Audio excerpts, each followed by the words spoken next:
A very good evening to you all. You're joining us on Prime TV News. I'm Dilani Jaitilaka. Let's have a look at the headlines first. President will declare open the new Laggala town tomorrow. Committee is appointed to sort out issues in Sri Lankan Airlines. 50 million rupees is set apart to control the Sena caterpillar. US officials leave hotel ahead of crunch trade talks with Chinese counterparts in Beijing.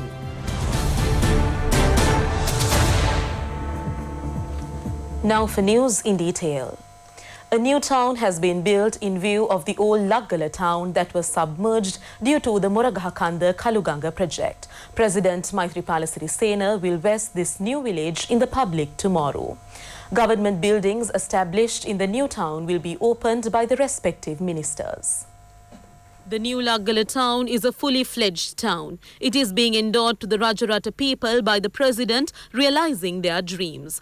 This largest multi-purpose project, built after 4 decades, is another product of the Moragahakanda Kaluganga Reservoir project.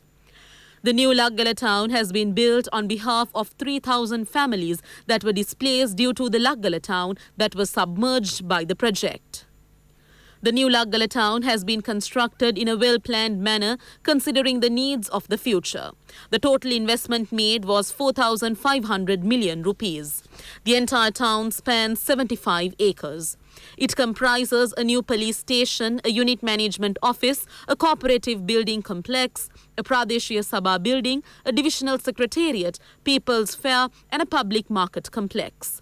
The new Laggala town also has a new bus stand and a post office as well as 26 state institutions including banks and financial institutions. 112 buildings have been built for these state establishments. The cost incurred was 2,043 million rupees. It also has social economic infrastructure while the rural road network has been expanded. The removal of garbage is being done on a new strategy crafted with the support of the Peradeniya University. The new Laggala town links with the Girandurukotte Mahiyangana road via the Dambulla, Matale, Naula, Moragahakanda, Pallegama and the Wasgamuwa National Park.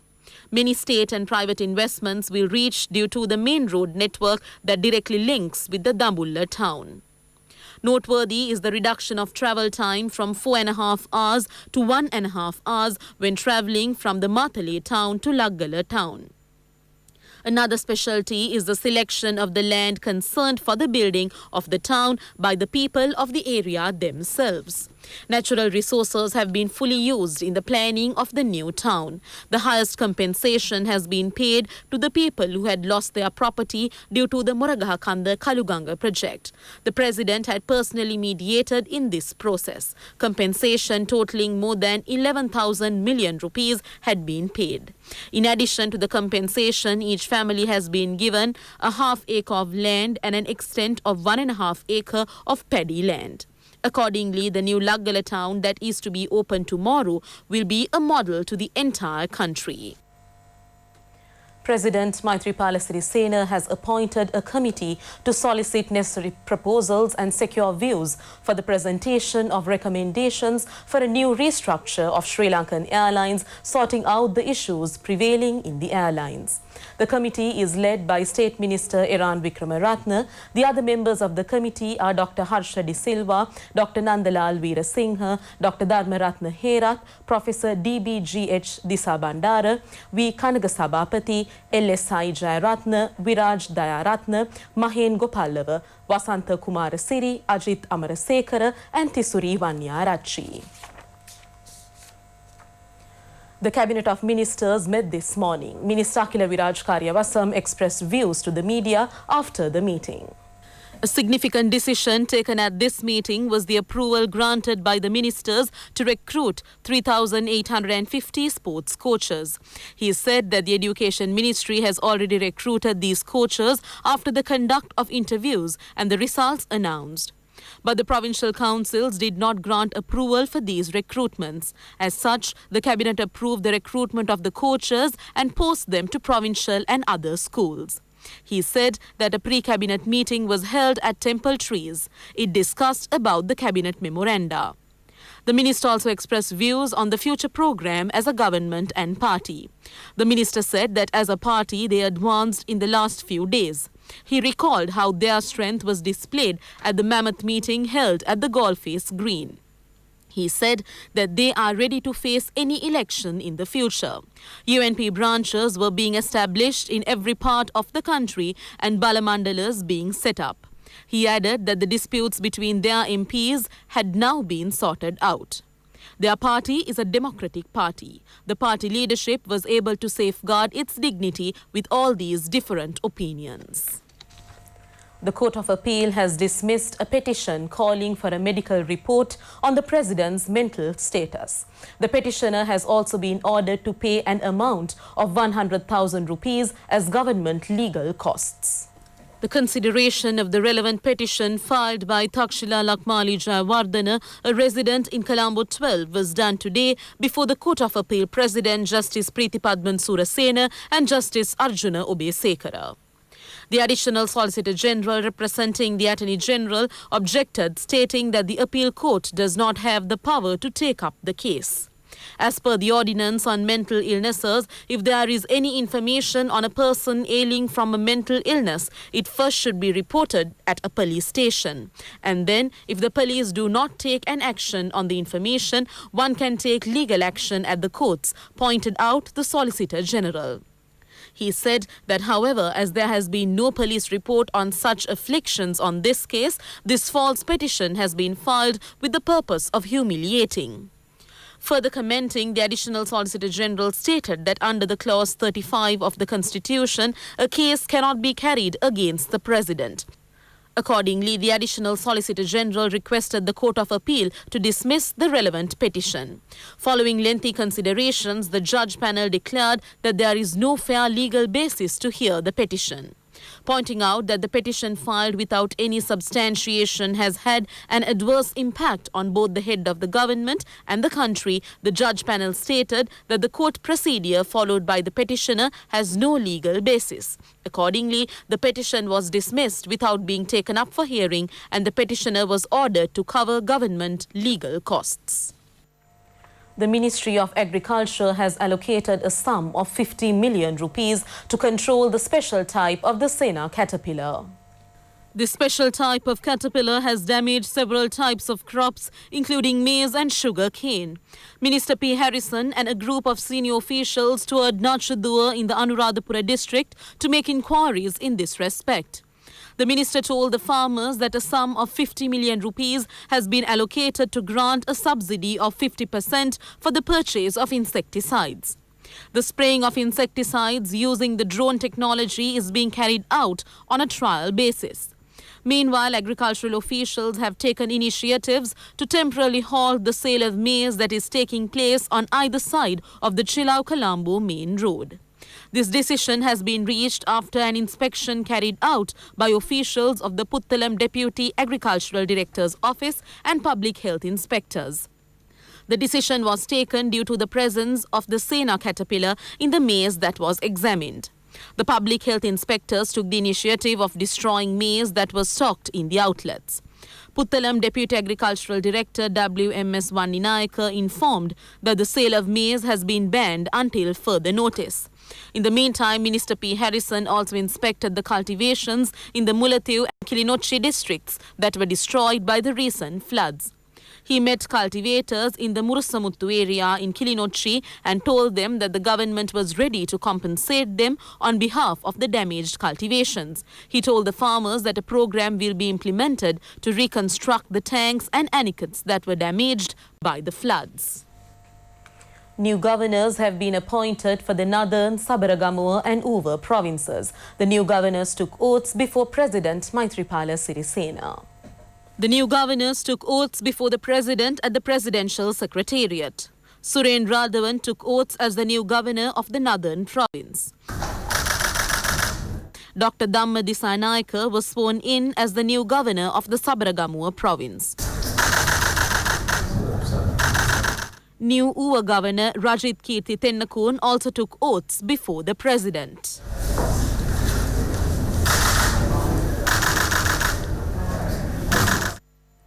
Minister Mangala Samaravira has said that financial allocations have been made to provide sanitary facilities this year to every school that lacks such facilities. He made this reference addressing a function held in the Mathara area. The minister said that the conspiracy is over and that they have now started their work.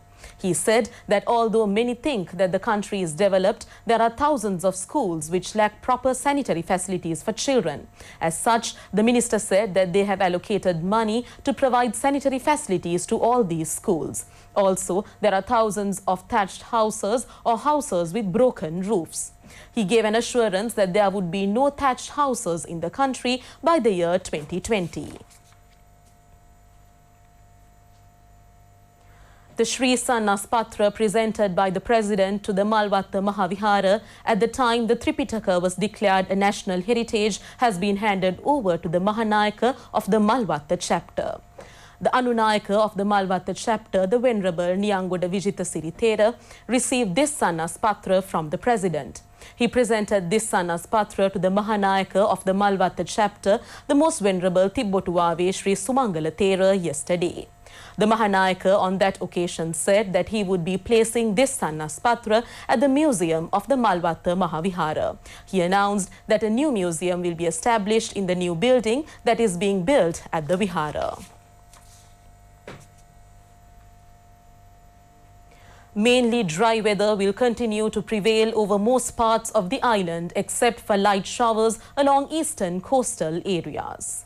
The Department of Meteorology forecast fairly strong gusty winds up to 40 kilometers per hour over the Hambantota district and in the coastal area of the western province. Misty conditions are expected at some places in the central and Sabaragamuwa provinces during the morning. Meanwhile, the Department of Meteorology said that mainly fair weather will prevail over the sea areas around the island. It said that winds will be northeasterly and wind speed will be 30 to 40 kilometers per hour in the sea areas around the island. The sea areas off the coast extending from Mannar to Balapitiya via Puttalam and Colombo and the sea area off the coast extending from Mathara to Pothuvel via Hambantota can be fairly rough at times as the wind speed can increase up to 50 kilometers per hour. The naval and fishing communities have been called upon to be vigilant over these developments. A suspect has been arrested with respect to the recovery of weapons from the Pulyankulam area. Comprehensive investigations were launched with regard to the recovery of this haul of weapons on the 2nd of this month. These weapons were detected from the Pulyankulam Pudur Nagatambiraj Kovil road. There were 4 live grenades, a microtype pistol and 18 9mm live ammunitions. The operation was carried out on a tip-off received by the Police Intelligence Division that a suspicious person was loitering in the area. A special police team joined in this operation while the suspect had thrown away the bag he possessed and fled. The police succeeded in apprehending the suspect last night. He was arrested from the Suduwendepilau area in Vaunia. He was produced in the Vaunia Magistrates Court and thereafter being detained for 72 hours on court orders for interrogation. Up next is Biz News.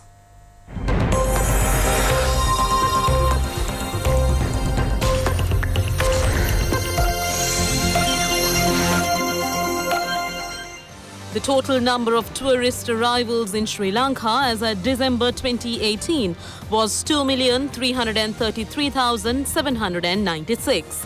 This is a 10.3% growth over 2017 when 2,116,407 tourists that had visited the country.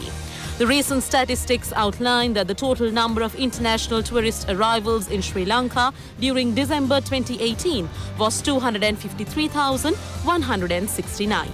In comparison to December 2017, it was a growth of 3.5% when the arrivals stood at 244,536.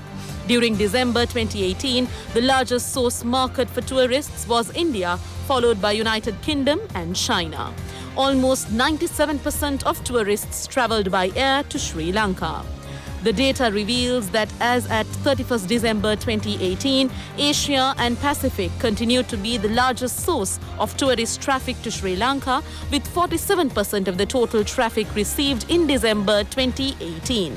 Europe accounted for 43% of the total traffic, Americas 6%, Middle East 3% and Africa 1%. India, the United Kingdom, China, Germany and Australia were Sri Lanka's top 5 international tourist-generating markets in the month of December this year. India was the largest source of tourist traffic to Sri Lanka, with 18% of the total traffic received in December 2018.